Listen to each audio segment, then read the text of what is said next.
Ayo, freedom calling, pick it up. Why you stalling? Pick it up. Is that your purpose? Pick it up. Hurry up, it's urgent. Pick it up. Welcome to the Time is Ripe podcast. Time is Ripe is a digital journal podcast of Ripe Creatives. Ripe Creatives is a ministry that leverages the arts for the purpose of missions in Philadelphia and the surrounding region. Time is Ripe is hosted by Ripe Creatives founder, Scott Smith. The podcast features various guests from within the Ripe community or our extended family. Each episode focuses on a specific experience that our team hosted here in the city or an outside event where someone from our team was booked to perform.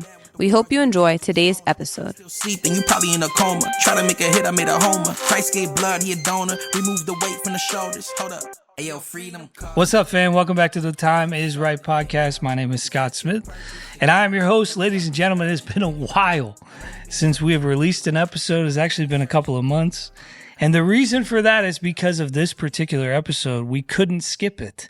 We've been trying to shoot this episode for months, and Greg, AVG, and Jake stink at life. Just kidding. They're really busy. So we haven't been able to nail them down to be able to do this thing. But we felt like we couldn't skip this one to get to any other ones that we have in the tuck. But it's finally here. It's Oracle's podcast episode time. The date that we're going back in time for is Saturday, April 18th, 2026. We did an event called Oracles. It was a Christ Community Church in West Philly, University City, whatever you want to call it. We did a two-parter on season 4. Shout out to that. We're going to try to keep this to one episode today. We got some special guests in the room to break this whole thing down. First, we got the returners, the one you'd expect. I didn't call this person out earlier because she's here. Shout out to Sergine. What's up, Sergine? Welcome back to the pod. Hey, what's up? What's good? Thanks for having me. And don't talk about my friends like that, please. We love your friends. They're my friends too, just not when it comes to this episode in particular. We're hoping to get them on, but it wasn't you know what got us sovereign, right? Because we got these other guests to talk about Oracles, which is a totally different dynamic than it would have been with our friends. Yeah. We got some other friends on the pod. Returner to the pod. He's been here before. One of our favorite episodes in season 4. One of our favorite episodes before that was with this guy. We are super glad to have him back. Shout out to Jon Bolds, ladies and gentlemen. Shout out to LeBron James. Shout out to LeBron James coming to Philly. Yep. That's time stamping this episode tremendously. Yeah, what's up, man? I'm John. How you doing? Hilarious. We are excited about LeBron. We'll leave it in, John, just for you. It's good times.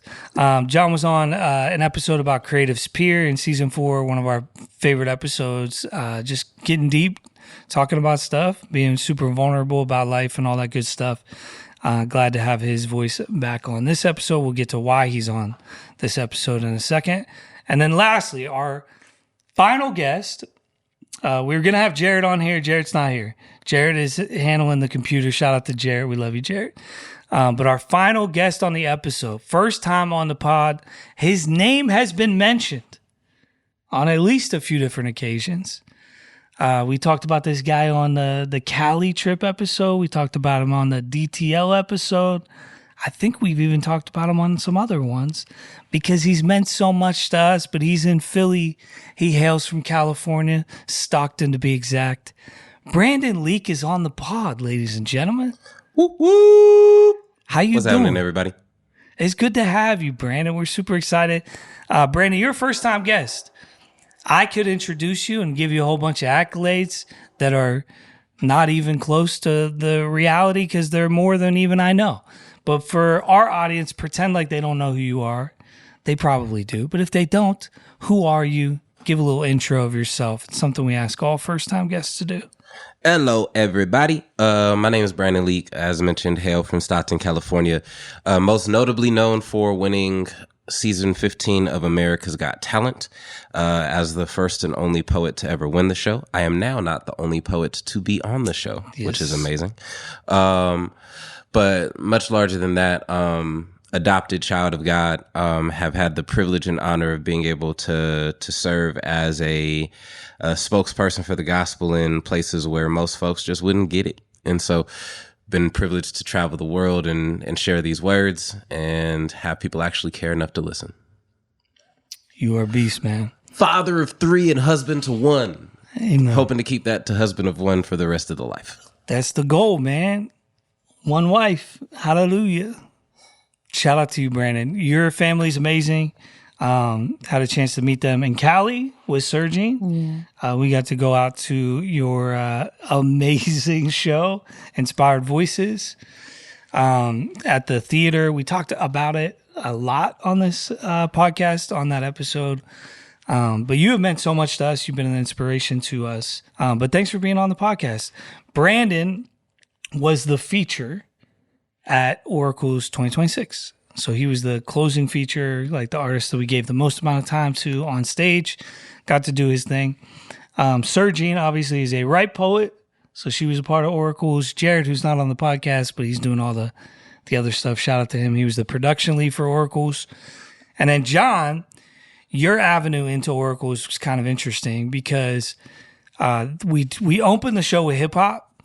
And I don't want to make you feel bad about yourself, Jon, but I just want to be transparent. For Oracle's, the hip hop segment is a bit of a throwaway in the sense of we're trying to kill time to make sure everybody that shows up late to poetry shows is there for the poets. Like that's kind of the intention of the design of the event, is to have hip hop open the show. Hopefully it's amazing. People love it. But we know that some people are just not going to show up on time. So we're like, let's do hip hop on the front end so nobody misses a poet. And we were supposed to have Doc Hero. Shout out to Doc Hero. Been a part of the crew for a minute. Known Doc for over a decade. He was like, yeah, I'll do Oracles. I would love to do that. It's a great opportunity. A few hundred people in Philly. It's a great church. And then Doc hits me up about 2 weeks before the show and says, yo, man, my flight keeps getting delayed. He was on vacation up until the 18th, up until the 17th. And he was supposed to fly back on the 17th, be at the show on the 18th. He's like, my flight keeps getting delayed from the afternoon of the 17th to the evening. Then from the evening of the 17th to the night. Then from the night of the 17th to the morning of the 18th. He was like, man, I don't want to risk it. I don't want to risk it for your sake. Like this keeps happening. Airlines are kind of bugging. I think I should back out. And we were like, okay, we'll just go get Demir or Craig or whatever. Like we're just going to make it real quick. And then him and I were talking about it and we're like, you know what? God is sovereign. Like he knew this was going to happen. How can we flip this into something fun? And so we flipped it into the Oracles Challenge. So him backing out made it public. And talk to us about like submitting for the Oracles Challenge. When you saw it, what did you think? Because obviously you submitted and you won the challenge and got on the show. But what was kind of your thinking there? Yeah, man. First of all, I was just excited to go to Oracles in general. I missed it last year, and I was kind of mad at myself for missing it. I was supposed to pull up with like 20 people. But I was like, all right, so I'm going to go this year regardless. You feel what I'm saying? But then I heard Doc was going. I'm like, I haven't seen Doc perform in, a couple years. So I was excited for that. I heard it dropped out, but I was just at Creatives Philly not too long ago. And I was like, I think they're tired of seeing my face, right? But then Doc drops out and then the challenge pops up. And I'm like, I was wrestling with doing a challenge because I'm like, I'm not really the challenge guy right now. I'm not really in them spaces. I don't really care to challenge anybody that much. But I was like, man, like Oracles is a dope event. I'm going to be there anyway. Bro, just do it. Like, you know what I mean? Just do something. So I waited a couple days and I was like, man, just do something. And ironically, you guys just dropped a video from a live performance that I had at Creatives Philly not too long ago. And I was like, I'm gonna just use that and I'm gonna just see what happens. Firstly, it wasn't going too well with the voting system, like online. But I was like, whatever, but eventually though it came down to, a vote. And I think all the artists that applied was fire, to be honest with you. Some people that I'd never heard of before until that time, and some people that I know very well. But then, the Lord just had it fit that, I got on that stage and we took it from there. Yeah. It's funny because we did so it was a judge's decision, but we realized with the amount of judges we had and the way the votes were going different directions, there was a high probability that it was going to be a tie at the end. And so we were like, because the timing was so last minute, I was like, we have to figure out who's going to win the tie. So we did a public vote, like a consensus vote publicly, and you got washed in that. Washed. I got cooked. Bad. It was like actually hilarious. Bad. So I was like, John, you better win the judges vote because you do not have a chance in the public vote. Because some people were like pushing theirs. Yeah. Which ended up like causing a lot of problems. I ended up getting like kind of, some information there that people were really upset with us for letting somebody who won the popular vote not win the challenge. I was like, I'm going to hold my tongue on our American political system in that regard. it was pretty funny. But I was like, and God is sovereign over it. And we tried to explain, like, here's where the judges were coming from. I mean, one of the people that won the popular vote was Joey DeVille. Shout out to Joey. Yeah, he cooked. He like had so many more votes. Yeah. And because Joey like has a huge following and has been an artist and just killing it in a lot of ways. But Yeah. the final decision vote, I'm not gonna say who it was because that would defeat the purpose. I knew that Joey was going to be on Extend conference in August of 2026, which might have actually already happened by the time this episode comes out. But that was kind of the thinking. It was like, Joey's going to be on Extend. Let's put John on Oracles. I think this is the right move. And so you got the vote. Yeah. And it could have went to any of y'all. All of you guys were super talented. We were super excited to have you. And the poets, Greg and Jake, are your biggest fans. They my guys, man. Like, they are literally been. Jon Bolds fanboys. Yeah, they my John man. Bold is your favorite rapper's favorite rapper. I'm Come just on, throwing that man. one out there. Appreciate That's a fact. you, bro. That's a fact. I'm going to clip that. We clip farming. Favorite rapper. But yeah, that's how John ended up on the show. Shout out to Doc for, making a way, like saying, hey, man, I care too much about the community and the platform to leave this up to chance. Like, there was a chance he could have been back on time, but he was like, I don't want to leave that in the hands of the airlines to decide for me and put you out the day of the show. Like, that's not fair to this event with how much you guys are planning it. So it all worked out. And I think the Oracles Challenge was a success too. Like, I think we enjoyed doing it. It's something we'll probably potentially do in the future for other things. But yeah, Brandon, let's get to you, man. I would be curious. We know why we asked you. Obviously, you've meant a ton to our space, from poetry at large, but also as a believer. I think, like, I've seen personally, you might disagree with this, but I think your faith has become even more public over the last handful of years. More so than even before. It's not to say that you were ever shy about being a believer, but I think like the mission has been about impacting souls and making a difference in people's lives to a whole different level in the last few years. And I saw your set in 2022, I want to say, Voices in Power, 23. Yeah, 23. 23, summer of 23, at World Cafe Live. And I will go on record and say this, it was the best poetry set I've ever seen. Red Line Lament at Oracles 2025 was like probably number 2. Yeah. The Truth has had some really good sets. Shout out to her from Baltimore. But your set at VIP, top to bottom, front to finish, just 10, 10, 10, 10, 10, the whole set. And the way you weaved it together, I was like, oh yeah, this is different. And so I always would like, man, if we could get Brandon for something, that would be amazing. And Red was kind of like, yo, you just need to talk to this man. Like, just talk to him, because I think that, yeah, there's a world where this could work. And he's like, I'll talk to him on your behalf, blah, blah, blah, blah, blah, say you're good people. And then you came to Philly again for DTL with Redline. We did an episode about that with Trish, and AVG was on that episode too, I think.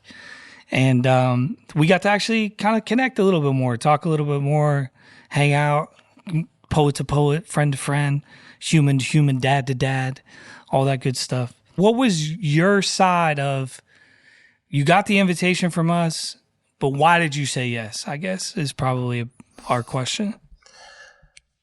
For me, it's a very rare occasion that I'll say no to doing poetry events, especially Christian-led ones, because I very rarely get invited to Christian poetry events. As a person who submitted for, man, what was the name of it back in P4CM days? Rhetoric. Yeah, as a dude who submitted for Rhetoric on several occasions They fumbled that. and never made it, and then Rhetoric stopped after I won the show, I was like, dang, I'm finally famous enough to make the show. And it just didn't work out. But no, I was like, man, like, I know the impact of what a show like this can be. I'd love to be able to come out. And also, for me, when it comes to like my journey in terms of like the realm of like Christian poet versus poet who happens to be Christian, I leaned to the latter for a long time. Because I'm like, man, everything I talk about is from the lens of somebody who loves Jesus. I try to make sure that if you were to hear my leanings on whether it be politics, social justice, or any of these topics that typically invade the poetic space, that you hear the heart of somebody who loves Christ. My mind shifted to being like, oh no, Brandon, like you are Christian and you just happen to do poetry. You are not a poet who happens to be Christian. Your identity is Christian. And through what you do, which is poetry, you now also share the gospel, whether it's blatantly or non-blatantly. So yeah, in these last few years for myself, it's through all the trial and tribulations, it's pretty much just been wanting to make sure that, oh yeah, dog, like let's make it uncomplicated. Let people see it, people hear it. If they don't like it, hey, it's, in the words of a YouTube video I saw, if you're liked by everybody, it means you're liked by nobody. And so I'd rather be disliked by the people who don't like me for good reasons. See why you're on this episode, John, huh? No, literally. You don't know me and Scott have this conversation all the time. And what you just said, I love the way you depicted that, bro. I love it. Yeah, I'm just geeking out over here. Just Good. John's been on a similar journey, I would Very say, much with his so. art over the last handful of years. So this was intentional in some ways to have you guys together. I'm excited to talk more about it. Yeah. It's the pound for me. Can we just say P4CM fumbled the bag? definitely did. Nah, definitely. Definitely did. P4CM fumbled, Without a doubt. not continuing. Like post-pandemic would have been the perfect time to like rekindle, relaunch. Like I get why a group like Poets in Autumn said, we a rap. Because it just ended up being financially impossible for places to host them with how large the brands got. Yep. Yeah. For sure. But for an event like Rhetoric, An annual event. Yeah. an annual event, it's like, oh yeah, like you guys, your last event, you had Kev on stage hosting. Like imagine that now. Like, and now there's like Black Christian Influencer, like awards. There's like a whole like Dove Awards, like the continued growth and escalation of like Christian hip hop, like folks like Miles Minnick, like KB, all these other folks. Like you could have done a beautiful thing where we really platformed a lot more folks. But I get it, you know what I mean? Like if the vision came to somebody and then now there's nobody else to help carry it once that person then walks off. Yeah. These are when these things kind of go. 100%. And to my understanding, that's pretty much what happened. Yeah. It was like, oh yeah, P4CM, I've served this thing.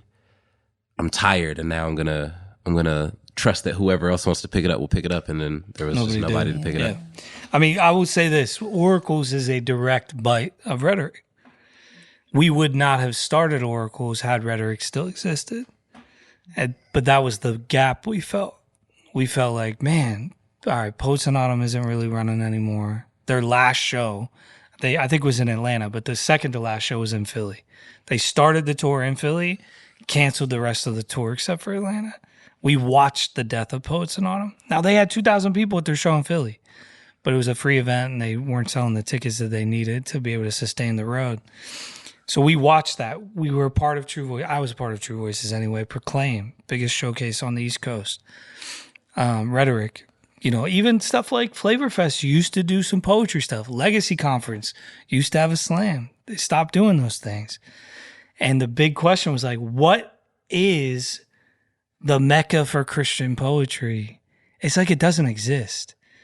And it's like we can sit around and like wait for Brandon Leake to put it together, or Red Line to put it together, or somebody else to put it together, or we can just try. Like step out in faith and do something locally and just do our best and see what happens with it. And that's what the last, 2 shows have been. Like trying to fill the gap and give next generation artists a like, oh, I want to be on that stage. Like have the goal to aspire to. While at the same time, I think what makes us so different than Rhetoric and P4CM is our approach to writing and performing is so different than that era of Christian poetry. Because we follow more in your vein, where it's like finding the nuance and finding ways to express things that maybe wouldn't normally show up on a church stage, because our heart is to reach people right where they are. And so we all love Jesus, whole lot. Our content can be performed at the Voices and Powers or the Dare to Listens or whatever those kind of third space, non-Christian spaces would be. And that's intentional. Like that's how we write. That's how we engage. So that's the biggest difference, is the content at Rhetoric was very much church for church, from the church to the church, in the church, versus I think a lot of our writing is a lot different. I feel like it's like ministry in the marketplace. Like that's how I would describe it. It's like, no, we know what we're doing essentially is for God. We are Christians. This is the example that we're holding, and we understand that. But at the same time, we know who we're talking to. Like we know the people that we're, showcasing our talent to, how we're showing up and how we're performing. And it's like the relatability piece is that we're making sure we're connecting. Like I see you, and I think that's what Jesus modeled. And also, I would just say Rhetoric existed in a space where the church was openly supporting poetry in their venues. That's a good point. Mm-hmm. Right? Like P4CM was a young adult church in which if you were creative in the area, you ran to P4CM to go be around other creatives in the area. And then they would because most of the folks who were performing were from LA for the greater part, or they were in LA for the sake of being able to be a part of what P4CM was doing. Mm-hmm. Like a person like Chris Webb. Like Chris Cleveland Webb's boy. not from LA. He's from Ohio. Went to LA because of ministry and wanting to do stuff with P4CM and things to that nature. Ezekiel, not from LA, lived in LA and was surrounded by all these other artists. And so I think the current model of what we see is it's the natural breeding point of what happens when Christian artists are then in the marketplace, because the marketplace is the only other place they can go to be able to engage with art, engage with people who have similar passions, who see similar issues and are speaking to similar things. Because I love churches, but churches oftentimes say, oh, that's too political to talk about on Sunday. Like we can't do that. Like that's not something for us to really speak on. And so the idea of going up there and sharing something that it is fairly apolitical, but to the church is very politically charged, becomes really taboo, because the church still has a lot of its taboos. Yep. No, 100%. I was going to say, ask a question actually. Like, would you say it stifles the creativity of Christians, like not being able to do that in those spaces? No, I think it's actually done the opposite. Okay. Because like how many singers do we know who are gifted? And not to say that it's a bad thing, but they stopped pursuing their dream of music being anything besides Sunday services. Okay. You know what I mean? Like, Because that itch was getting scratched there. yeah. Mm-hmm. And also, admittedly, I've seen churches tell people, be like, oh, you're going to try to make this a career? Like, that's worldly. Like, why would you go out there and go make regular people music? Okay. And it's like, well, like, for instance, I love Tori Kelly. Tori Kelly avoided talking about God for a long time because she feared the judgment of what would happen if people were to like see her out here moving and shaking, doing the regular music that she was doing, just talking about relationships and talking about love and all these other things. Yeah. And now she like boldly talks about Jesus on stage, sings worship songs up there and all this other stuff. But I've seen people get pressured out of that because they're fearful of the judgment that the church might have.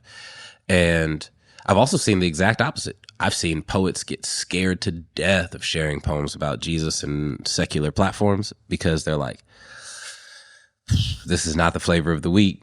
Like, they then become slaves to the audience of wanting to then be liked and admired by the people who they're speaking to versus giving the message that they felt called to. And that's not always popular. That's not always what's going to get the, you know what I mean? Like that set at VIP, dog, I had no idea if those last 2 poems were going to hit. Cause I'm like, yo, we're going to do this and we're going to see how this works. My entire concert, I was so scared that people were just going to be like, this is too Christian for me. My pastor was surprised at how Christian that concert was. He was like, yeah, I thought, you were going to do what you normally do. And then like, it was Jesus, brother. It really was, man. And I'm like, the gospel was presented. Sure. Very like, clearly. That was my last 3 years. It was all Jesus. So I'm like, you got what I had. But to my surprise, when you are authentically you, people tend to respect it when it's coming from your story. When you're not pointing at them and saying like, oh, look how bad you are, but instead pointing the finger at yourself and be like, oh no, like I saw what God did with all the bad in me. And that reformation brought me hope. So maybe there is now hope for you if you feel the same for yourself. Yeah, it's good, man. It's beautiful. You can shut off the podcast right there. We still got an event to talk about a little bit. Thank you, Brandon. We're glad you're here, man. Oracle's 2026, guys. The stage has been set. I would just say we had about 36 people serve behind the scenes to make this thing happen. Shout out to all of them. So many different serving teams on the production side, which Jared led. Behind the stage, Simone did an amazing job. As always, my wife actually ran front of house kind of stuff. My parents drove all the way in 6 hours to watch baby Levi so that Darlene could be a part of the show, which was a massive help. And it was just like amazing group of volunteers that happened. I will say, like, God just clutched up. We had like 40 tickets sold on April 1st, 2026. We ended up with about 350 people in the room.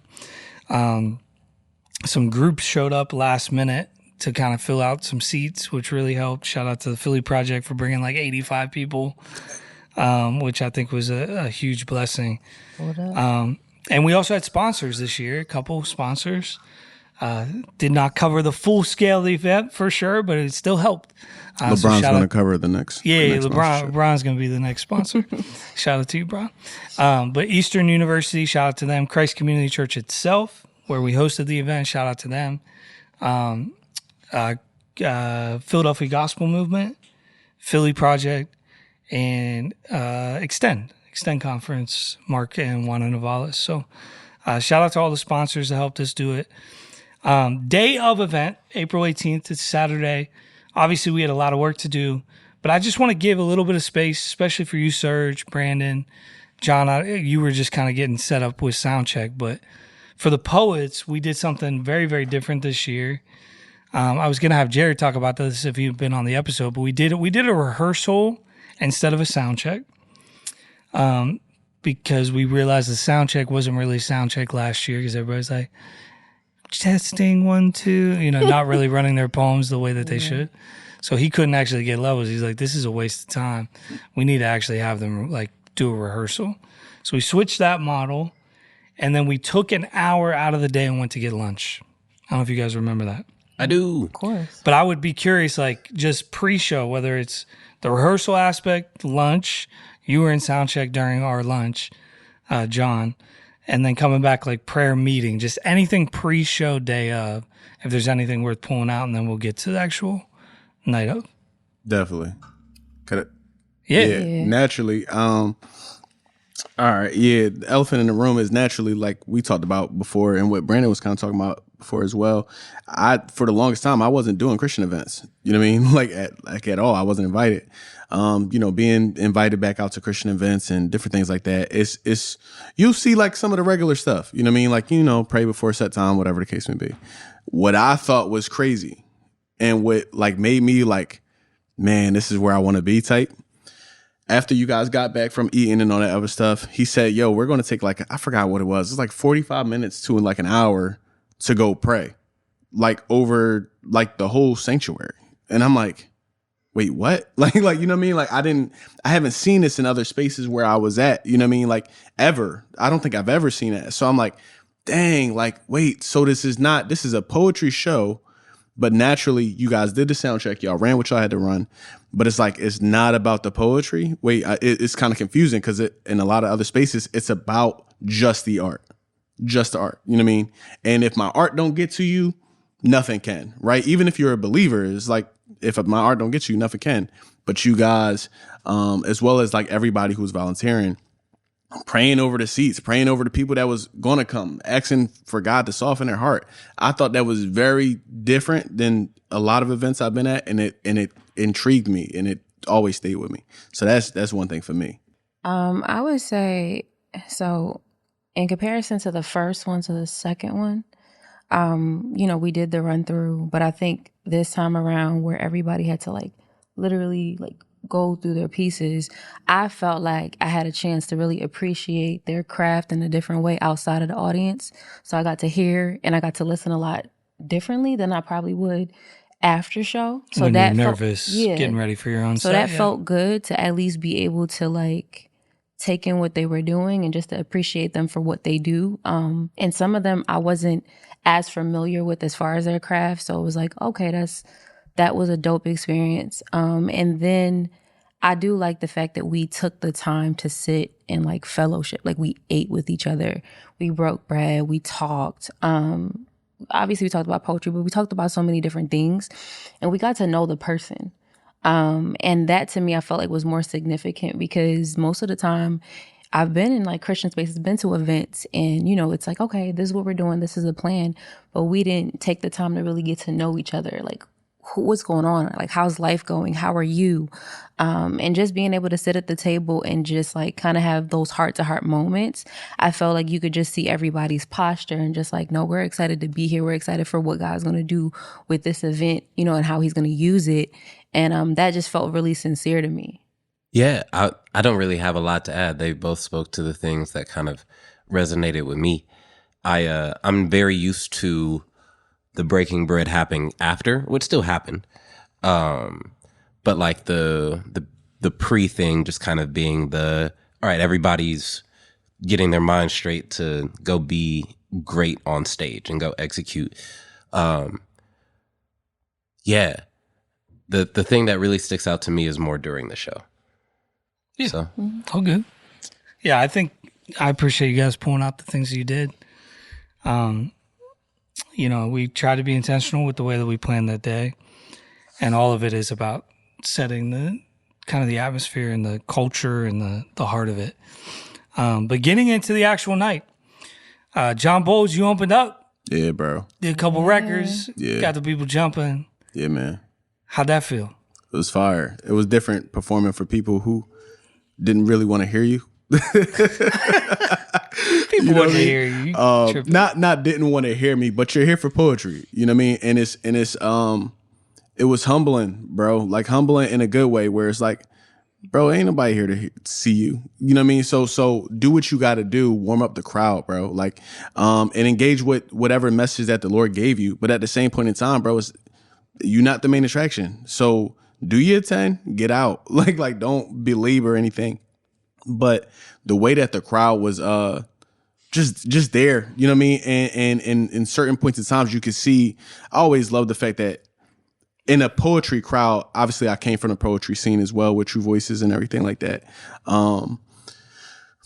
Lyrically, I still have a lot of poetry in me. Mm-hmm. You know what I mean? So in that, whenever I get the chance to be able to have somebody listen line for line to what I'm saying. To what you're actually saying, yeah. Yeah. Like, I'm like, yeah, I get, I like to turn up and all this. That's fine. But I'm like, I feel like the Lord put certain things on my heart that I want to communicate. And when I get a chance to do that, especially, and I'm like, this is a poetry crowd, so I know you listening. Like, I know you hear my heart. That got me. So I was hyped for them 10 minutes. I ain't gonna lie. Yeah. You killed it. Appreciate you. It's fire. It's a very interesting thing to hear because like that's the general poet experience. Like we are the opening act for most major events in regards to like Jill Scott will have a poet come perform before her or Erykah Badu. And it's like, yeah, that was nice. Get to the music, cuz like let's get to the let's get to the joints. And so like it's like for instance, after winning America's Got Talent, So Far Sounds hit me up to come do a gig with them. And they still had me be the for those who don't know, So Far Sounds is like a concert event where you don't know where the event's going to be when you buy the ticket until the day of, but it's going to be in the city that you bought the ticket for. And there's only 3 performers on the card. After winning the show, they still had me go second. Mm-hmm. And I'm like, who's last? They're like, oh, well, we have this really awesome singer who's going to come up right after you. And I was like, okay. And it, at the time, my mindset around these things, it leaned into my very competitive basketball a-hole persona of like, oh, I'm finna prove them wrong, go kill the set, have the whole crowd distracted, which ended up happening. Like I had people at my merch table when this lady started singing her music and I felt really bad about it in the aftermath of it all. But it was, for myself, it's one of those things where I'm like, oh man, like I don't want anybody to have to feel that. Like, cause you weren't unwanted. Like you were very wanted by everybody who was in the group who was performing. Like we all loved having you there. And part of my favorite parts of the show, which I can speak to now, was how hype all of the fellow artists were to support each other when folks were going up, when folks were spitting. So like we was trying to be as large of the audience. Boom. Hey man, we spitting the lyrics back at you. So that way you didn't have to feel that part. So I ain't gonna lie, bro, just to speak to your ability to not be bigger than a program, bro, that struck a chord too. I ain't gonna lie. Like naturally, when you hear, Oracle's 2026, they have the winner of America's Got Talent coming in to close the feature set with a group of fire poets as well. And you walk in and you're like, what's up, everybody? Like, I'm assuming I've been around people who won some prestigious things before. People I've done so far with people who've been top 10 on America's Got Talent and all this other stuff. And until they see the talent that you have or whatever gift you have, some of them like, I ain't talking to you until you do your set and you're actually good. That's a you fact. feel me? That's a fact. But then here come Brandon. He walking in during the sound check as well, not to do pre-show again, but you're sitting and you even like deliver like a pre-game speech about how this ain't about the art, man. Let's care about the souls, everything like that. But you're sitting there in the crowd as well. You ain't off in some green room, mind you, no shade to anybody that's in the green room, but the it's not a persona though. Like, you know what I mean? It's like you sitting here just kicking it. Like it's like, bro, you know who you are, but at the same point in time, you know who you are, and that's why you're sitting here like this. And I think that's fire. On that, I think it's just dope to see the level of humility that all the poets and everybody that was performing on stage all had. y'all, because y'all killed it. Listen, and I think that was the most important part. Even just listening to you, the way you took the time. I think Crystal Clear is one of my favorite songs. Appreciate you. And I think at the end, when you take the time out to like say those words and the instrumental is like lowered and people could hear it, I feel like they're essentially listening and captivating and holding on to those words and they're receiving that message. And so even though I know you were trying to get out the way, I know in that moment they received it. Yeah, you shined, bro. You absolutely shined. And it was like, I didn't have any questions of how you would do at all. I knew you would kill it. But it was like, I'm glad the judges picked you. Like in that moment, I was like, this was what this night needed, specifically based upon who's here. And I felt after they even picked you, the judges voted on you, I said, I think this is really meaningful for Jon because of Brandon being the feature, because I know his wrestle. I know what he's like been navigating for years in terms of this, like what we talked about at the beginning of this episode about like, man, I'm a Christian who happens to be a poet, not the other way around. And that's been your story and your journey. So I was like, man, this feels super meaningful in a way that like a different closing feature might have been more meaningful for somebody else. But Brandon in particular, it just was like, this is a match made in heaven for sure. Not to date the episode, but I'd be remiss if I did not say that poetry did lose one of its biggest titans as of recent. The legendary Black Ice passed away at 54, a very young age to go. He had a tremendous impact on me as a poet and as a writer. If you were to go and look at like my poetry playlist on YouTube and all the poems that were saved, there's at least like 20 of them from him, especially during his time on Def Poetry Jam.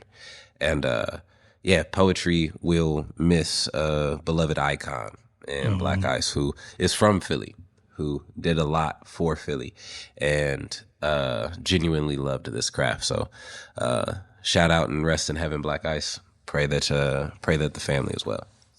Yeah. Thank you for that. Commemorate it. Beast, man. Talk about speaking truth to power. And let's talk about speaking truth to power with the Oracle's first half of the lineup. Shout out to the lineup here in 2026. Event obviously kicked off with Jon. We already talked about that. But then the poet lineup, I'll just give you the list. Jake, Maya, AVG, Ali R, a glowing poet, Jay Avery. Jake did, I think, Waiting. Maya did, she ended up changing her poem, actually. She was going to do a poem, but she changed it. AVG ended up changing his poem to Surgery, which I'm sure we're going to talk about that one. Ali did Confessions of a Backslider, like the list, like 1, 2, 3, 4, 5, 6, 7. That was really good. crazy. Yep. A glowing poet did the Lust poem that she's really, really known for. And then Jay Avery did Distraction of Desire, which was with the track, just to jar your memory. I think about like the way like prior to like the actual event, the lineup, and how like things went, and we were considering like poems and stuff like that. And it was like overall that first half, you could see like the sequence of like what people were experiencing, and I felt like it was a lot of testimonial pieces. And I think like you got to know who the poets were. Like on stage, it was like, all right, I see you. Like I see your heart in this. I see your passion. And I thought that was amazing. Glow did a fire job. I love Maya and her, the way she's so poised. I know we're gonna talk about AVG, but yeah. Yeah, man, I thought the lineup was just naturally no let off. I really like my boy Jake's resilience. Yeah, Jake struggled. yeah. Because mind you heard it during sound check, and I'm like, yo, this joint is fire. Yeah. When he got on the stage, you know, there was a little bit of turbulence there. You feel me? But the ability to push through, like this is really a live event. Like you know what I mean? Like you really see it. And just I got a lot of respect for that because I got a theater background. You know what I mean? So in the theater background, it's like, even if you don't remember them lines, you better make something up, and it better make sense to get to the next thing. So you really see him in real time, like figuring it out all again. And this is not something that Jake does naturally, like to kind of forget some pieces. So the resilience there, I thought was really fire. The one poet you mentioned it, where the list of 10, Ali, yeah, Ali. yeah, the whole front half was fire. That I don't know why it stuck out to me so much. I just thought that was amazing. The way she crafted it was very, very good. Yeah. I was just happy to be a fly on the wall. It's a very rare occasion that I am not, at least doing some last minute tweaks to my time. But for myself, I spent a lot of time prepping before I arrived for the sake of being able to say like, oh yeah, like I'm just gonna fan out. So yeah, no, everybody during that section was absolutely killing it. And you heard it in the audience, from both the quiet to the roars. Like when they were quiet, it was because they were paying attention. When they were loud, it was because they were engaged. So yeah, like overall, it was great. Yeah. Yeah, they all killed it. And Jake, like you said, persevered. That was a very kind way to say Jake messed up. I appreciate that. Jake messed up because he was like, I didn't realize how hard it was going to be to go first. Yeah, I was going to say. Like, he was like, yeah, man, I'll open the show. I got it. What is it about that? Pressure. He just like, he wasn't locked in, I guess. I don't know. You'd have to talk to him about it. Right? But it's just like one of those things where it's like, he didn't have that time, like, to really kind of lean in the way he thought he would, to like make sure he had it. Like, he's just like, and it's Jake Doggett. And he's on stage. And he's just like, no. Would you guys say, as poets, like, going first is kind of like nerve-wracking? Like, naturally? Like, could you empathize with that or no? For myself, I've always looked at a show as a lineup, like how like wolves operate. So like the most powerful, strongest wolf is on the back end, and then the second one is in the front. Mm-hmm. Because you want a strong opener, and then like their third most powerful one is like somewhere in the middle of this show. So that way there's never a letdown for too long during the midst of a show. So when you get the chance to get called up first, for me, I take it as, oh, hey. It's a compliment. It's a compliment. They want this thing to start off right. Right. Which, I mean, why we had Cookie B a year ago. Like, Cookie's one of the strongest poets on the lineup in 2025, for sure. And certainly has the biggest resume. But we wanted her to open the show because we knew what Cookie will do is going to be in this particular Cookie B pocket. And she's going to come punch you in the face real quick and do her thing and get off stage. And we're like, she has to open the show. Nobody else could open the show. This was like while Jake was still kind of just getting rolling in a lot of ways. We put him on Oracle's 2025. And coming in 2026, he was like, I think I could start the show. We're like, absolutely, Jake could start the show. But yeah, it just wasn't his best performance. I liken it to when you go to a concert, artists pick a good song to open, like for their first song of their set. Like if you go see, I'm trying to think of J. Cole, shout out J. Cole. Like if you go see a J. Cole show, like he'll probably end up doing, a banger of a track to open up the concert because he wants the energy up as soon as he's walking out there on stage. So it's like, no role models and I'm here right now. Like, like as soon as that beat drops, the audience is now in it. Same thing with being the first performer up on the set. It's like, oh yeah, no, like I need that energy to come with us. Yeah. Amen. I will say we have to shout out AVG though. We can't move to the end of the first half into the intermission of the second half and not talk about this poem. Brazy. So he went stupid. Shout out to Gabe for making it. I don't even know how he memorized this thing because he was still writing it the night before. Let me tell you how. I'll give you a backstory.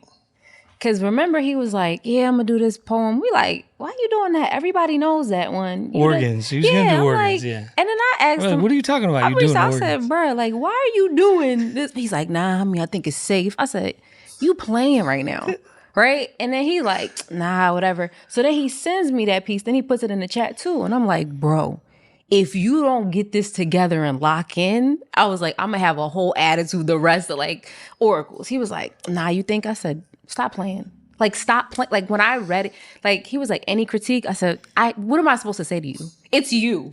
Like, you do this for real. Like, I was like, bruh, if you don't lock in and do this, now, the Scrubs, I didn't see that coming. The Scrubs were such a I didn't see that coming, and I was like, yo, in AVG fashion, super, like. Yeah, so the poem is called Surgery.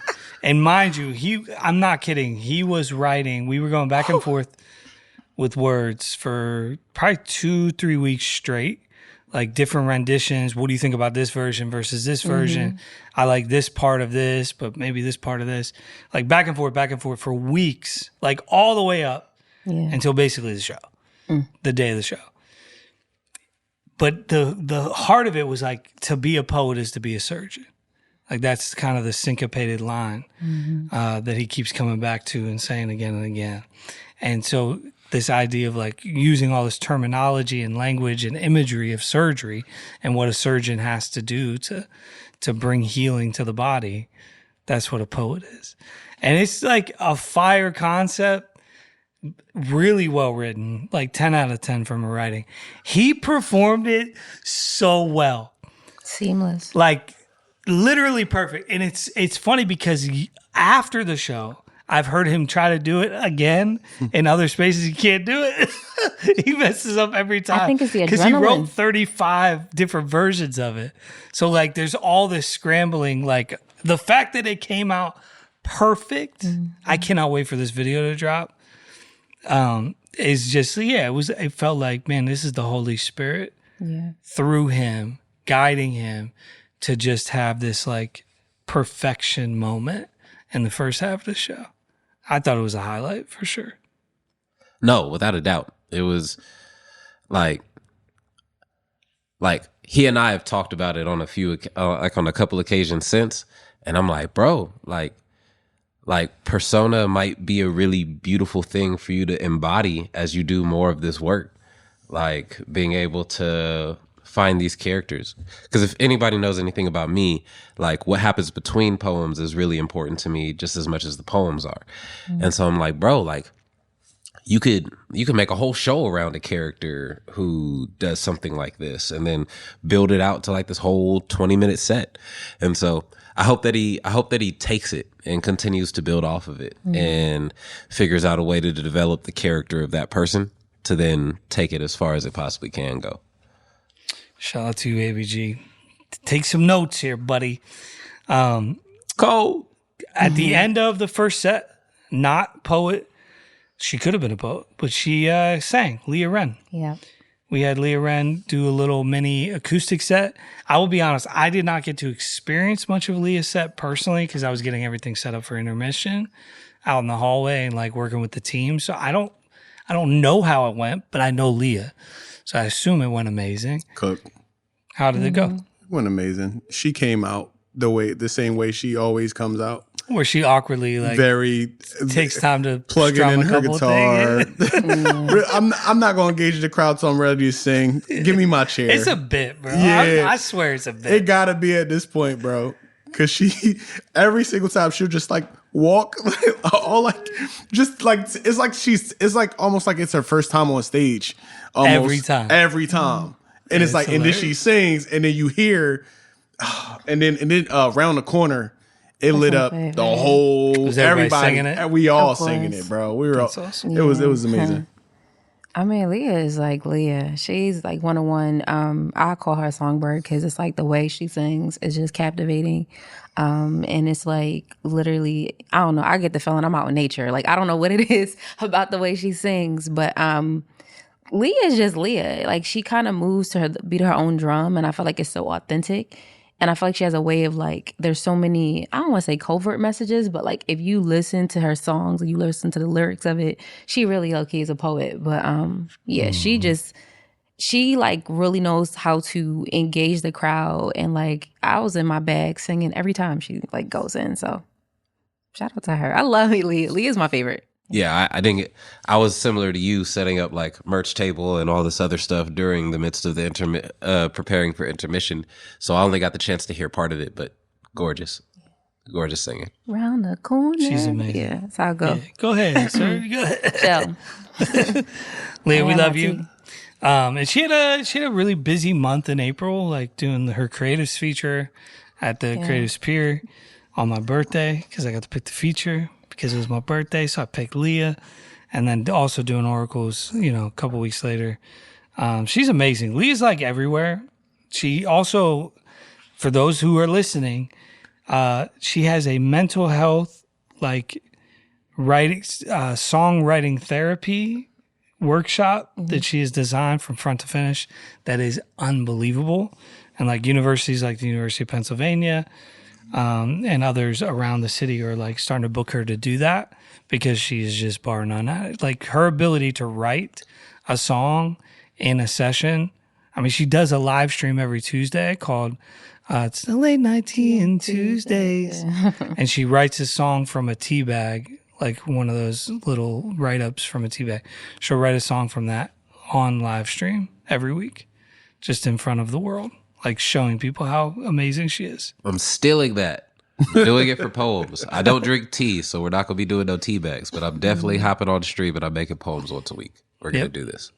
She's amazing. I like that. First half over intermission. Shout out to Eastern again and the rest of the sponsors. We did like a plug for them during the intermission. And then we came back to the second half. And here was the second half order. Sunny. Sergine. Whoop, whoop. Greg. Jayla.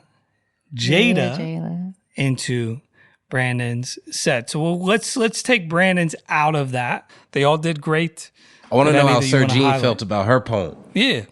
Yeah, you're just gonna put me on the spot. Yeah, let's like just that? go to Sergine first. So for me, I felt like this is the first time I've ever written a justice piece. Yeah, what poems you do? It's called MASA. The acronym is Make America See Again. And like even just that was just like, ooh, I felt like it was a God download. Like I could not have done this piece without him. Authentically, like it took me so much time. Like if you look, the rough draft was aggressive. Like I was mad. I was so angry and I wrestled with how I felt about what was going on in the climate. I'm trying not to choke up, but it was frustrating. And on top of it being a Christian, I wrestled with like, can I talk about this? And if I can, how am I supposed to? Because I'm a little angry. Like, Can I show my anger? Exactly. Yeah. And then I also shout out to Red. Red is one of my favorite human beings on the planet. You can quote that. But as a person and just as a poet, I was like, yo, I kind of need somebody to look at this. And I rarely let anybody look at my pieces. But I was like, I kind of need someone's like opinion lens or whatever. Kind of on the poem, Make America See Again. But he looked at it and he was like, but where's the resolve? And I was like, what? Bro, why are you so deep? Like, what do you mean? Where's the like, I don't get, he's like, you angry. He was like, I feel that. Like, I know you. Like, he's like, so I already know passion is not missing. But he was like, where's the resolve? And I was like, so I kind of went back and I was like, all right, the resolve is Christ. So I was like, all right, if that's the case, how am I supposed to really look at this? And I wrestled. But as I started writing it out, and it was the last portion, everything else was pretty much like flushed out. And then by the time I got it, I was like, oh, okay. Like, I was like, this is a piece right here. Like, but at the same time, I was concerned about my delivery, enunciation, alliteration, like all and that. memorization too, Like right? memory. I was like, yo, I got to get this so you were locked in still because this working could on go it, too. well, or this, I could fumble this and be completely embarrassed. But outside of that, I was like, I really want to do this message justice because I've never done this before. And I knew like I had a different conviction about this more than any other piece I've ever written because I never wrestled this long with a piece. I could have put that piece out long ago, but I was like, it's not right. It's not ready. I'm not ready. Like mentally, emotionally, spiritually, I was like, I'm not ready. And then something was like, nah, you're as ready as you'll ever be. And I prayed about it. And then I think when we finally got there, I was like, all right, God, I'm gonna just do this. And I felt so relieved when I got off the stage. I'm not gonna hold you. I felt so relieved. I was like, huh, it's finally out. I finally like got through it. And so I was like, I just pray everybody get that message. But yeah. Message received. Yeah. It was fantastic. Yeah, very much so. Like the ability to engage with the crowd. I really like what Brandon said earlier with the way that the crowd was. It was like either like an uproar or you just like silent because you listening. It was nobody like kind of like dozing off. And like during your piece, it was kind of, we felt everything that you talked about. So it's kind of like, yo, I cannot move right now. I cannot move. I'm locked in on this like emotional roller coaster with you, but also like feeling some of the similar things that you're feeling. Like, and it's like to be able to articulate your anger from the Christian worldview and God, I am angry about this, right? But you're allowing me to communicate that anger, but then still level it in and the resolve is Christ sounds like Psalms. Like it sounds, you know what I mean? That's what it sounds. That's what it like. It was like a real Christian wrestling up there, which I think is what we need to see. You know what I mean? Not perfection, but faithfulness. You feel me? I also just give you credit. I mean, like, you know, y'all could tell me if I'm wrong, but like that was I'm trying to think. I'm trying not to speak inaccurately about the space. But I'll also just be honest. Like, there's a lot of white folks there. And like, I didn't notice. and so no shade to them, because I don't know anybody's, particular leanings, but I know what it's like to be a voice for these types of particular issues that are charged, that then also then just kind of get washed over as like black anger, and especially as like a black woman being like, oh man, like they always angry, they always frustrated, all this other stuff that just kind of gets thrown onto them. And so I applaud your boldness to go into a space like that and be willing to say like, oh no, like my righteous indignance deserves a spot at the table. And I think I gave you a hug after when you were walking off, and I just said, job well done, because you did exactly what you were supposed to do. Like, you did exactly what you felt called to do with the poem, and I pray that you felt received well. I appreciate that. I received that. The feedback I got was like, it's so, it's funny, from different poets and different people, but it was one of those things where I was just like, okay, like I pray that it was received, and I felt honestly like relieved, like, all right, I felt like I did what I was supposed to do. And obviously I'm gonna continue like performing the piece, but I was like, this felt like that kind of bold move, like, you know what I mean? I felt like it took a lot of courage to do that. So when you did give me a hug, I was like, okay. I was like, Brandon Leake gave me a hug. Like but no, I really appreciated that. You killed it. This is a 10 out of 10, genuinely. And your performance of it, I was nervous for you.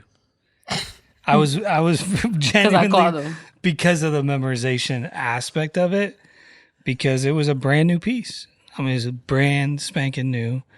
And it wasn't like you wrote it in the fall. You were finishing it week of, 2 weeks out, 3 weeks out. I was still on a note a couple weeks out. You were. For sure. Yeah. So I was like, I pray she got this down. That's what you said. He was like, yeah, I don't know. I don't know about this, but I hope she got it. And you crushed it. You killed it. Also, just in that second half before we get to Brandon, I just want to say Sonny's amazing. Incredible. Sonny's a beast. Oh my gosh. He had one of the hardest positions in the night. I wish that position didn't have to exist. I think if I was on the show, I would probably take that spot so nobody else has to do it, which is the coming off of intermission slot. It's the hard, because we're trying to draw people back from the lobby still. And we used the sponsor video and things to do that. And we had a better success rate this year. Mm-hmm. But it's still like people have been like flooded with feelings and emotions and thoughts for a whole first half. They get a chance to breathe. They're coming back and they're not ready to like get punched again. And I think he's good enough that I felt like he can salvage this moment, and he did. And I think he locked everybody back in for your poem, and Greg's as well, and Ice. Yeah. But that spot is so hard. It is tough. It is. I feel like Sonny has a presence about him, and you can tell like, he's very intentional. I feel like the way he writes poetry and the way he delivers, I feel like he reads the room. So I think he kind of knew the approach to go into the piece. Not to mention like writing and everything else. Like he's incredible. But I think it's like slam champion. Yeah, I think it's the way he like carried it. It was just like, okay, I kind of see where I'm at, and it was like, oh, he's still engaged, and he was able to lock in people without having to be like forceful. Like, you know, some people like, yeah, I'm gonna just talk louder so you can hear me and get my attention. Like it wasn't that. It was like, all right, like, you know what I mean? He got like a quiet power about him. And I like when I watched him perform, I think it was at Two Lines maybe a few months before, I was like, oh, okay, like I hands down.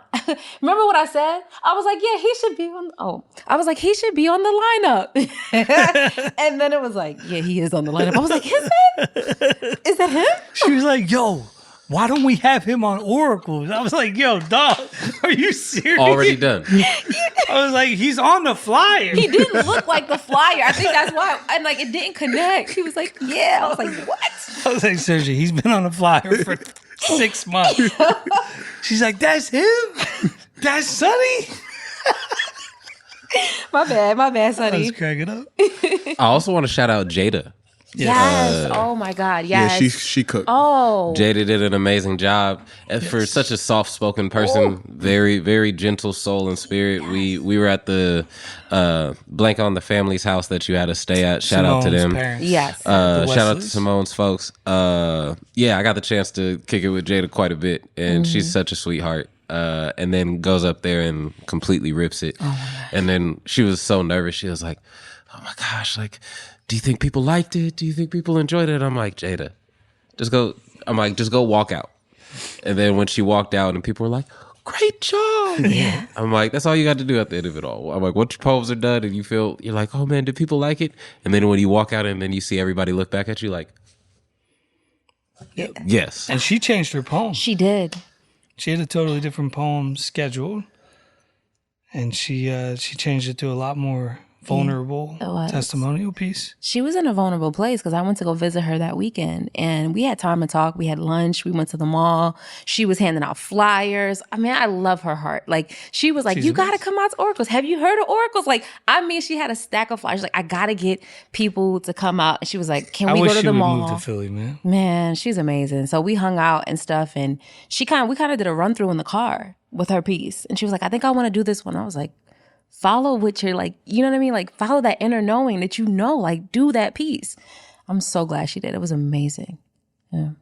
Yeah, no, she definitely cooked. I think in general, man, the way the lineup worked with like the soft spoken, the like she fit so well into the lineup of the second half. You know what I mean? Like with her testimonial piece coming off the backs of certain poets, it just worked very well. And just in general with the state of how it went up and down throughout the night. You know, even coming off like Jay Avery's poem in the first half with the song, and then you go back and then you got Sonny, then you're coming up, then she's coming up. I think like kind of what you were saying earlier, the way you kind of curate the night and set up the night is just as important. Because certain poems, I mean, you could run certain poems together, but it fit the best that it could that night with how every piece was already given to you guys to execute well. So I think that was a thing as well. Shout out to Scott and the Holy Spirit. Listen.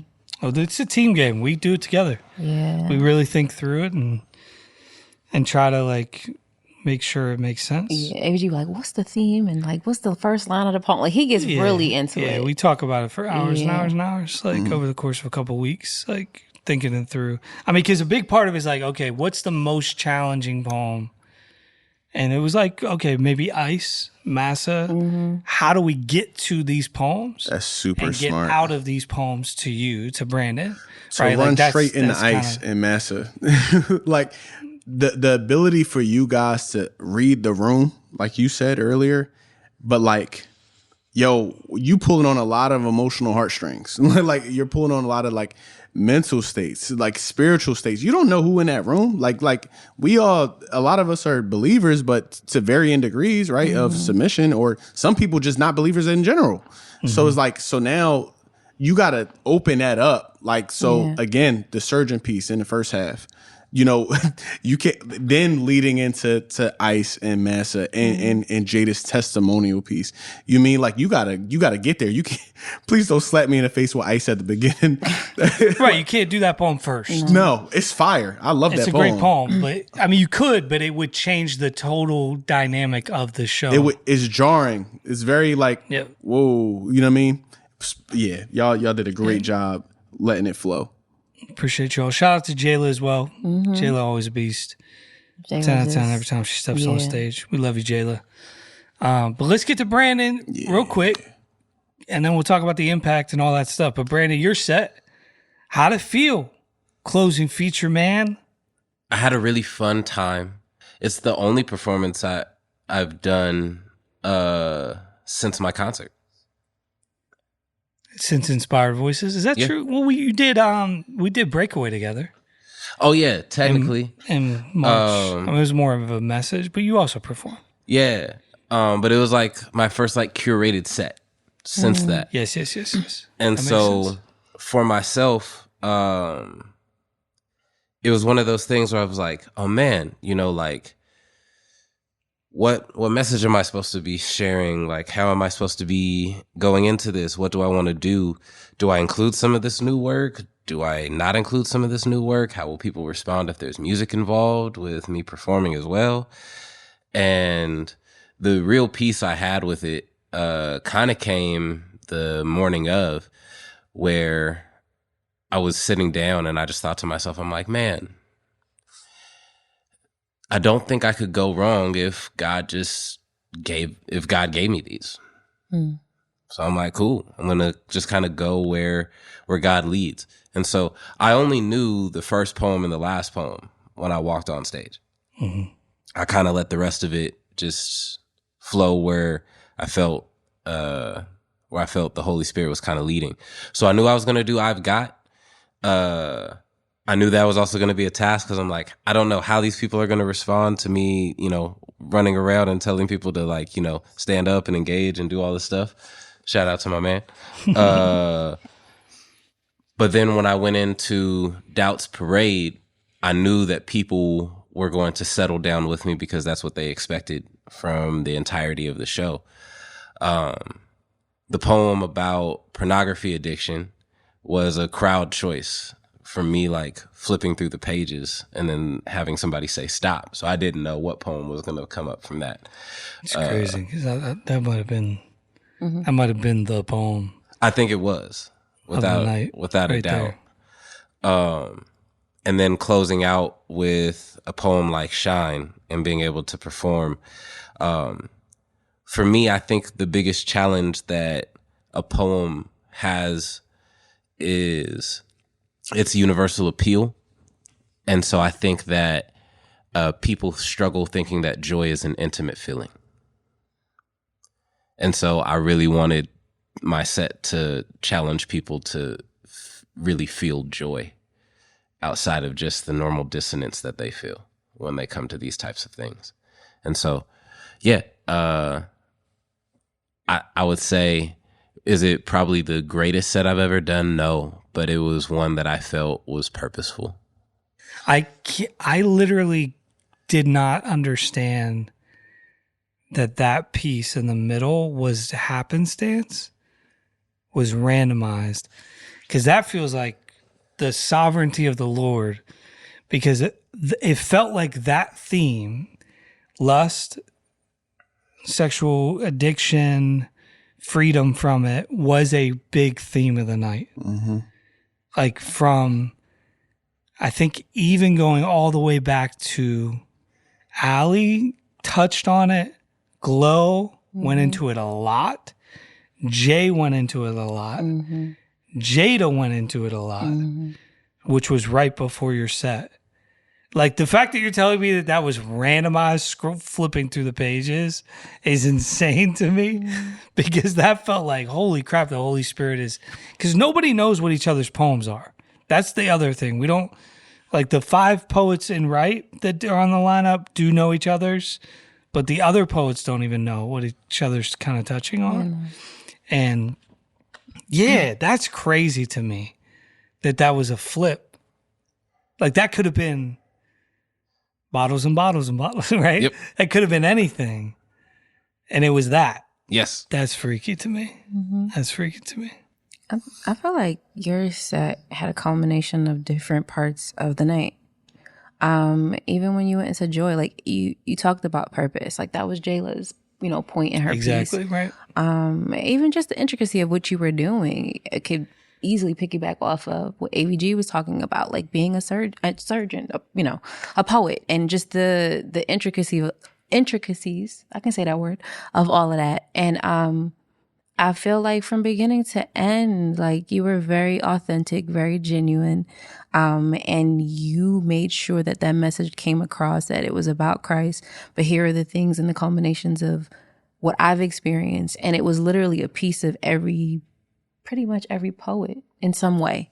There was some connection, like whether some was tightly connected and others may have been loosely, but either way, I think it still overall sent a message to the people in the room of like, hey, let's point back to Christ. Let's point back to joy, even in the midst of all these other experiences. Yeah. Because the poem directly before Shine is Deficiencies, which is like a very heavy poem. That joint was fire. Yeah, that joint was fire too. That joint was fire. And so for me, and the reason why I love challenging with joy now is because like I get the pop whenever I do these dark poems, whenever I do these deeply sad spiritual poems of the things that I've wrestled with. The pop almost is never the same unless I do a sad poem that then ends happy. It's very difficult to have a happy poem that like is just joyous throughout for people to then be like, man, that felt really good. For them, I think the journey of the story is what makes the reward feel great. And so I try to craft sets where the journey feels rewarding. Like that's why I've Got is the first one, because I want you to feel the up. And then you get to Doubt's Parade and it's like, brother, like that's really heavy. And then we get into this pornography piece of like this addiction. And then we go into the further downward spiral of Deficiencies. And then, as you mentioned, what's the resolve? It's God. Yeah. And my resolve ends up bringing me back to Shine.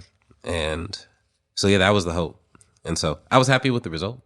But I never grade my own sets, though. Yeah. Because I feel like I'm a horrible judge of character. Yeah, I thought that joint was fire, man. I learned that if Scott tell me somebody good, just believe it. He tells me certain poets are good, and I'm like, oh, it's Scott, whatever. But then every single time he told me about Red Lion, he told me about yourself, he told me about a couple poets. And I got to watch you live, man. One thing that I took away, obviously, the lyricism is top tier. Like the pen is very sharp, very sharp. But again, having the theater background that I have, being able to step into the persona of each piece was crazy. Yeah. But the thing I was most impressed with naturally was getting into the piece, getting in and out of those pieces, and it didn't feel like it ended yet. You know what I mean? Until kind of your body dropped a little bit or your body rose up. Or I noticed like those small little things you did to recognize that you ended the piece. And then you like casually like stroll along and start talking and then boom. You know what I mean? I came from a background of no intros, no excuses. That's what I heard when it came to poetry. I wrote a whole poem about this. I need to hear that. But after that though, to see the intros that you gave and the outros, and just like sitting with us, but then kind of just like, I don't know, running us into a wall with the next piece. I love that roller coaster, bro. Like I think it was a really good set, man. I ain't gonna lie. That's for me, I intentionally try to craft sets where it's like, oh yeah, like you don't know when the poem starts, you don't know when this poem ends, like, but you know that you're on this story line with me to be able to get from the top of this thing to the end of this thing. Having the flip is kind of the interruption to that, where it's like, oh yeah, man, but by the way, like, do me a favor, just tell me when to stop. They say stop. And then for me, the next part of it is like, because there's two different poems that could have been an option. And so I'm like, hey, yo, now you need to pick left or right. And the two poems were very different. Very different on this. Wildly different poems. One of them was, I think the one on the left, which was the one not selected, was a gun violence poem. Yeah, totally different poem. Completely different poem. And then the one on the right was a pornography poem. And the person who I ended up having selected came to the merch booth after, and he was like, I literally committed myself to abstinence today. That's fire. And then like, poem. Yeah. Like, you have no idea. It felt like the Lord. Like, the fact that it was randomized, I'm like... Yeah, that's sick. What? Mm-hmm. It's crazy. It's amazing, man. Thank you for being faithful. Yeah. And thank you for caring more about the audience and them receiving regardless, you know what I mean? Like just being obedient, right? Because I think at the end of the day, that you can never question that. Like, was I faithful to do what God told me to do? Then let's step in that direction and be obedient in that way. And I think it was beautiful. And I think the fruit of it is the last thing we got to talk about. I know Jared's probably like, guys, what are we doing time-wise? But we have to, I mean, this whole podcast leans on this, which is what was the impact of the event? What was the impact of the poetry that was performed, conversations that were had, moments that were experienced with people? Because at the end of the day, that's what this is all for. And I have a couple that I can share, but I'd love to hear from you guys first, and then I can add a couple testimonies that have been given to me by others. So, yeah. I mean, surely, I think the impact for me, number one, was just encouraging to be in spaces like that, and just poetry spaces. Again, after a long time of not really being in poetry spaces, like y'all said, like there's certain big platforms that, you know, kind of left and kind of, you know, went away. But then for Oracles to put on a show, and it just wasn't like a regular show. It was a lineup of great poets. And for me, naturally, as an artist, I hate when I feel like somebody's just dumbing something down and not being excellent when we serve an excellent God. I think that's weird. You feel me? Mm-hmm. And I didn't feel like anybody on the lineup did that. Like it was like, man, this is like really excellent art. Like, you know what I mean? Mm-hmm. And I feel like the Lord was pleased with that, like with the efforts that was gave in that. And then, you know, I spoke with some people afterwards and heard some testimonies about people like really like reflecting on their life after the show and like giving their life to Christ, or even reevaluating their life with Christ. And I'm like, man, bro, that's amazing. So it impacted me profoundly on that. I sold a crap ton of merch. Impact. Yeah. The merch was fire, Your yo. merch is great, I man. literally was like, first of all, this jacket. I'm like, what is that? 100% cotton? I'm like, Brandon's like, I haven't sold that much merch in years. You probably did an inspired voice. Oh yeah, we sold a bunch at the show, but no, Yeah. the true testimonies came afterwards, man, of people, you know, just like really taking the moment. And it's hard, right? Because like you're wanting to give everybody their moment to like talk to you and share about how this thing impacted, and then a line forms, and it's like, oh, dog, like I pray that you're not going to do this for 10 minutes with me. But it's also just grateful to have been in a position where God chose you. Mm-hmm. Like God chose you for this moment to be used in that fashion, to co-labor with the Holy Spirit to help impact people's lives. I prayed for at least like 7 people before I walked out of that room. And it was deeply gratifying to have been in a spot where, oh yeah, like unashamedly, I get the chance to just say, it's not about me. It's not mine. And I pray you guys take Christ home with you more than this poem. Yep.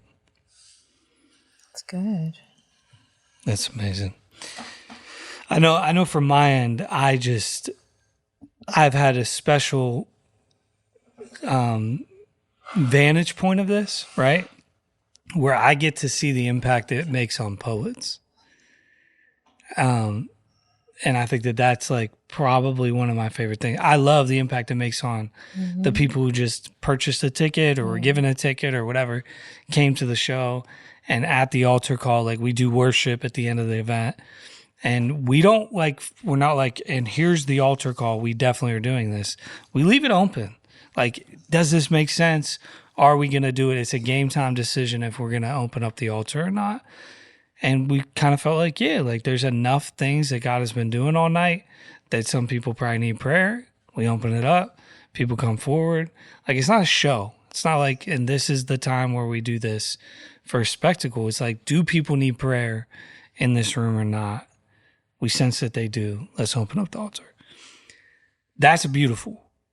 To me, the more fun thing is the poet a week later being like, I'm resurrecting this vision in my hometown that I flew in to be here or drove in to be here because of this event. Or like, I know what it means to Andrea last year. was all about like, yo, that was like the first time she ever understood ministry and poetry. She understood ministry in church. She understood poetry. Her poetry is ministry. She didn't understand what it meant to be like really do ministry through poetry and the performance of it and then the delivery and then after the event. And it was like, it clicked for her. She's like, I understand it now. I get it. And it was the same way this year. Like people being encouraged. Like I've never experienced this before. I've actually been struggling my faith. This was like a lightning bolt in my arm that I didn't know I needed, or I did know I needed. And I'm so glad I was a part of it. And it's just like a beautiful thing. Ambry, like, she sent me a whole bunch of stuff, just like of how impactful this event is and what she saw. She had a moment with a person at the altar that was like life-changing for her, just like super teary-eyed about it. She was like, oh, I don't know what this is going to be. And then getting to pray over this woman. She's like, look, I came to this event. My husband died. I haven't been in church since my husband died. And she was there because it was a poetry event. And she just wept in Glow's arms, like at the altar. Just wept and wept and wept and wept and wept. Glow's praying over her. And she's like, for me as Glow, like she was just like, this was one of the most impactful things I've ever gotten to experience doing poetry. So thank you. Like, thank you for this opportunity. So that's kind of, for me, some of the takeaways is knowing the impact. Like that's discipleship, right? It's like we gave people a taste of something because we get to do this whenever we tour. We get to do this when we go do shows together. Like we've been very intentional with the way we operate in ministry with poetry. And I think that we're like, oh, that's our gift to the world. Like, other people be better poets than us, but we want to be the best at loving people and doing ministry and impact. So I feel like that happened again, like 2 years in a row. I was gonna say, from the first year to this year, I just felt like that influence of like poetry being ministry, and you know what I mean, people getting reached and their lives getting impacted by one night has been like the theme. And it's like, oh, it's worth it. Like we'll talk about that's another conversation, but I'm like the conversations that we have behind the scenes, the planning, the prepping for that one moment. I'm like, yeah, like essentially you see God having his way. I have friends from other places, different places, church, all different places, like, yo, I see what you're doing. I see what this is. I see what this is. Even my mother, she was like, like she had a moment. The funny part is she thought AVG was a surgeon. I said, Mom, are you kidding me? He got a doctorate? She said, no, he was in the school. I said, Mom, he is not a surgeon. She was like, okay, well, it was amazing. Like, heck, she said, that boy is She's really like, that something. doctor is good. She said, that boy is really something. I said, Mom, he's not a surgeon. But outside of that, like all jokes aside, man, it's such a grounding and humbling experience to just watch what God does outside of it. It's always more than us. Like Brandon said, it's bigger than us. And when you see those deposits that we're making in the kingdom, I'm like, that's worth it. Yeah. It really is. Amen, amen, amen, guys. We're going to wrap it up here. We had other like takeaway things we were going to talk about, but we've been here far too long. But thank you guys for tuning in to today's episode about Oracles 2026.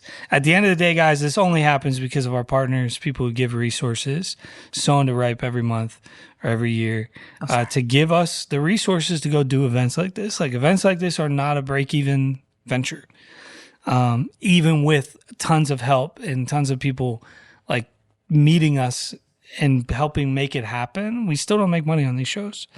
And even if we did, like, we would just pay people better, honestly. Like, that's not really our intent, is to make resources off of shows. But we want to be able to do them again. We do not know what the future of Oracles holds. I will say I am very confident that we were supposed to do 2025 and 2026. I know that. But we'll see what the future holds with Oracles. Stay tuned for that. But lastly, I just want to say thank you, Serge, for being a part of the team, for being a right poet, for being on the lineup of Oracles, but also doing all the work behind the scenes. Just helping with planning and putting it together and doing the bumper videos. You killed them, Johns. They sounded great. Fun. That was fun. You did awesome. John, thank you for filling out the Oracles challenge, being selected by the judges, coming and killing it. and bring in a whole bunch of people from your church to experience oracles. I hope after they experienced it this year that they would want to come on their own in the future. But thanks for being an advocate for promoting us. We appreciate you. And then I don't know what that says. Shout out to LeBron. Oh, bro. That's what you just typed. Somebody in get your him phone. some tickets. You're Sow a a punk. seed, please. And then Brandon, thank you, man. Thank you for doing this, for being on the podcast.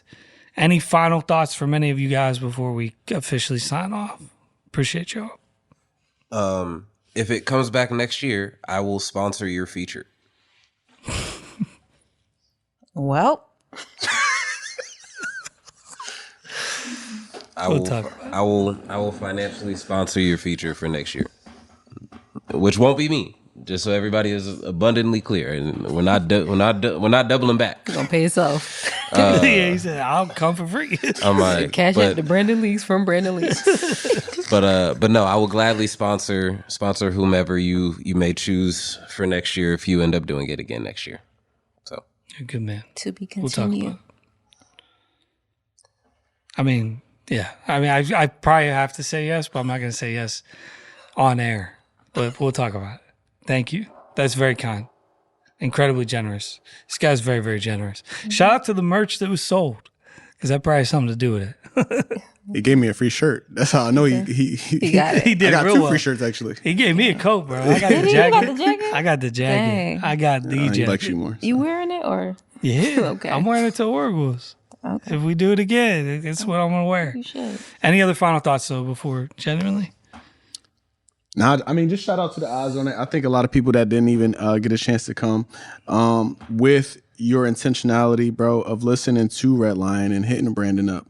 I remember when it first got announced that I was on a card, and they're like, yo, there's this guy that I know on here. And mind you, there's a bunch of posts that they should know on the card anyway, just as far as art goes.